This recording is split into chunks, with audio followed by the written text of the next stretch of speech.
Lucien, est-ce qu'il t'a semblé désespéré dès le début? Après le premier round, il est allé après toi, il fanfaronnait un peu. Est-ce que tu avais déjà l'impression qu'il était désespéré là, immédiatement? Non, pas du tout, non. Et il a fait semblant un peu au premier round, même au deuxième quand il s'est touché comme ça. Je l'ai touché vraiment 2 fois solide, je l'ai senti, je l'ai regardé dans ses yeux. Puis il a fait semblant comme je ne l'ai pas touché. J'ai resté calme, j'ai suivi mon plan, puis ça marchait exactement comme on a vu. Le troisième round, bah, je l'ai senti. Quand je l'ai frappé avec cet uppercut-là, j'ai senti que je savais qu'il n'est pas capable de continuer. Parce que je l'ai senti, ça rentrait tout. Donc c'est le coup qui t'a fait le plus mal. Comment? C'est le coup qui t'a fait le plus mal du combat. Oui, c'est ça. Ça ne m'a pas touché vraiment. Juste une fois. Est-ce qu'il frappe vraiment fort? Sérieusement, j'ai senti ses coups quand je l'ai bloqué. Il ne m'a pas touché, mais je l'ai senti. Il a eu les mains très, très, très lourdes. Juste avant ton coup final, pour la première fois, je t'ai vu en colère. Quand il s'est recogné encore en voulant dire, regarde, tu m'as pas fait mal, puis il restait debout devant toi. Pour la première fois, je t'ai vu fâché. Non, pas fâché. Non? Je l'ai touché avec le uppercut au cas. Première fois, il a fait semblant comme ça, puis ça passait après ça un crochet gauche. Puis il ne savait pas que ça va arriver. Je l'ai frappé en bas, je l'ai frappé le crochet, puis après ça c'était les uppercuts. Puis il était déjà confus, il ne savait pas qu'est-ce que ça va arriver. Parce que c'était comme on a travaillé, c'était de les frapper partout. Quand Stéphane a dit la conférence, il va avoir l'impression que tu vas avoir trois bras. C'est ça que c'est arrivé. Un round et demi à Québec, 2 rounds et demi à Montréal. Donc, on ne peut pas dire que tu te fatigues beaucoup de ce temps-ci. À Québec? Oui, à Québec. Il y a 2 rounds à Québec.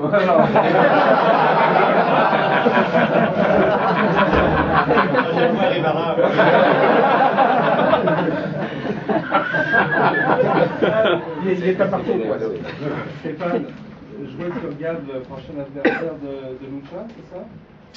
Pas nécessairement. Écoute, c'est un combat qui est intriguant, c'est un combat difficile à gagner pour Pavlik. Puis de ce que je vois, tu as l'œil droit et ça va pas bien. Non, mais qu'est-ce qui s'en vient, c'est ça la question. Qu'est-ce qui s'en vient, c'est Jean Bellard. Tu me poses la question? Oui, Jean. Moi, je me remets à travailler. Aujourd'hui, j'ai pas eu beaucoup de travail, mais c'est sûr qu'à partir de demain, on va commencer. En fait, on avait déjà commencé à planifier le prochain combat de Lucian. J'ai ici à ma droite M. Rudel Brija, qui est le président de la Fédération de boxe roumaine. Et moi et lui, on a une entente ensemble pour le prochain combat de Lucian le 25 juillet en Roumanie. On attend une offre écrite. Vous savez, à boxe, on ne sait jamais. Mais c'est vraiment ça le plan. Quand on s'est assis avec Lucian, on a fait le plan de l'année. Lucian rêve de boxer une fois dans son pays. Je pense que c'est une opportunité exceptionnelle de le faire. C'est ça qu'on voulait faire, mais on ne sait jamais ce qui se passe à la boxe, une blessure, meilleure une issue. Donc, le plan, c'est vraiment ça. On va s'attarder à travailler. We will work together pour faire arriver ça. Je pense que Lucian, peut-être tu pourras en parler un petit peu comment tu souhaites te boxer dans ton pays. Et c'est ce qu'on avait dit. Donc, le plan ne change pas pour le moment. C'est vraiment... On va attendre une proposition écrite de la Roumanie pour aller là le 25 juillet. Tu penses que va avoir la même public show dans la Roumanie comme ici? Ben, je ne sais pas exactement parce que j'ai boxé une fois à Galati, c'était 9e combat. C'était un petit combat en ceinture nord-américaine. Mais j'espère que oui, si ça va arriver, si ça va être un combat en Roumanie, c'est sûr qu'on n'a pas une salle comme ici, de 20 000 personnes. Mais si ça va être dans un stadion ou quelque chose comme ça, probablement ça va être la même chose.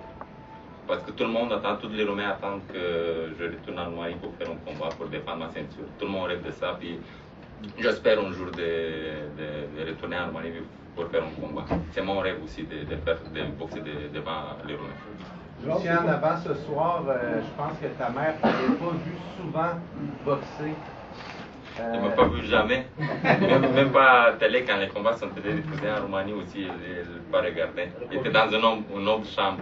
Mais même ce soir, il était présent, mais il n'a pas regardé. C'est sûr et certain.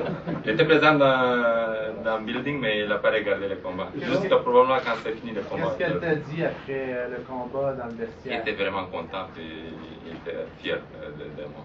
Et mon père aussi, ma famille. Wow. Ok. Excuse-moi. Lucian, le bruit de sourire que vous avez fait à Miranda juste avant le knockout, c'était parce que tu savais que tu vas le knockouter? Non, je ne le savais pas. Je ne peux pas dire que je le savais. Mais juste que j'ai regardé, je l'ai vu dans ses yeux. Comme j'ai dit tout à l'heure, il a fait semblant que je ne l'ai pas touché. Puis ok, tu vas voir. Attends-moi. Justement, d'avoir vos parents dans la salle, est-ce que vous pensez que ça peut être une motivation supplémentaire? Non, lui était dans mon boule. Je n'ai même pas pensé que son présent, j'étais focusé pour ma stratégie, pour mon combat. Et à la fin, quand il a fini ce combat, j'étais content que aussi j'ai regardé après les autres, mais je ne dis pas jusqu'à son montée sur le ring, mon père. Jean, un KO au 3e round en direct sur HBO. Là, vous nous dites que le prochain combat, ça va être en Roumanie. Est-ce que ça veut dire qu'il y a une entente? C'est pas un risque d'aller une prochaine défense en Roumanie? À quel niveau Au niveau des propositions de HBO, par exemple, au vu de ce qu'ils ont fait? Moi, je pense que, de toute façon, on a Louis Barragan, Louis de HBO, qui est avec nous. Il sait déjà nos plans. Les autres, ils vont regarder s'ils peuvent avoir de l'intérêt à venir suivre Lucian. Écoutez, je pense qu'au niveau où on est rendu en ce moment, c'est clair. C'est clair que HBO, puis bon, il faudrait poser la question à Louis, mais Lucian, avec ce qu'ils viennent de démontrer, eux autres, je pense, sont convaincus qu'ils ont le meilleur 168 livres avec eux, avec ce qui s'est passé ce soir. Je pense qu'ils vont continuer de nous suivre, en ce qu'on le souhaite. Jean, justement, ils ont parlé, il y a quelqu'un de HBO, je pense, qui a évoqué Bernard Hopkins. C'est dans les possibilités, ça aussi? Bien, Bernard Hopkins, ça fait un petit bout de temps qu'on en parle. C'est quelque chose qu'on peut regarder, qu'on va s'asseoir pour regarder ce qui est le mieux pour la carrière de Lucian. Il y a bien d'autres noms aussi que Bernard Hopkins. Puis on va prendre le temps là, de décanter tout ça, puis de se faire une liste, de se faire un plan, puis de suivre notre plan. Stéphane, avant que le round recommence, peux-tu me donner ton appréciation du travail de Lucian?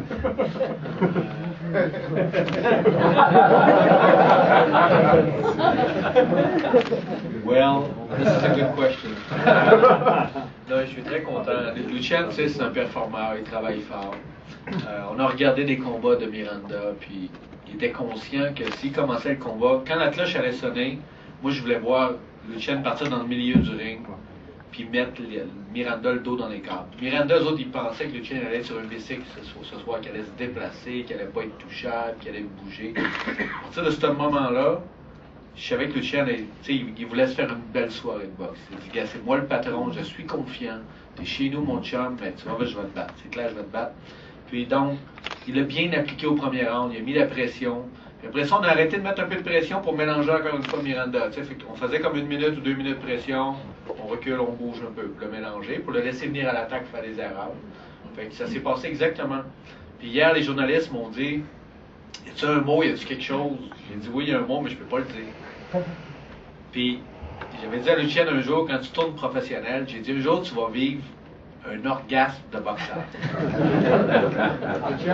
Puis ça, c'est l'uppercut. Knock un gars avec un uppercut, c'est un des plus beaux feelings pour un boxeur. Puis j'avais dit, ce gars-là va te permettre de vivre ça. Et le mot, c'était orgasme. Oui! Steph, peux-tu nous parler un peu de ça, mais en anglais, pour les Anglais, parle-nous le plan de match jusqu'à l'exécution finale? Well, that's a good question. When we watched a few of Miranda's fights, I knew that when you back him up, you know, he's not dangerous at all. You take his power away from him. When you keep him off balance, he has no power at all. Of course, obviously, you know, if you stay too long in the rope, he's got very heavy-handed. Lucian said it. He said, I felt it. I'm lucky I blocked the punches, but I felt the power. I felt it. Fortunately, not on the chin. So we knew that if we put pressure on him, that we would back him up. We would surprise him, first of all. And then we're able to get a control of it, control of the action. He will fire just one punch at a time. This is normally what he does when he's roped on. And it's easier for a fighter to control one punch at a time. And I also said to Lucian, this guy will probably provide you the movement to get knocked out by a good, sharp uppercut. And we've been working in sparring. You can ask Bear, and Randy Griffin. Both guys have been wobbled with a good uppercut in sparring. That was the punch. And it's just going to be a matter of time. Get your rhythm. And when you're going to start feeling good, get the right distance, drop your hands, comfortable, confident, they're going to come like this. And we also knew that he will drop his hand, he will clown a little bit, especially when he's hurt. He always does that. So I think we made good studies of the guy, and Lucien, he executed the plan quite good.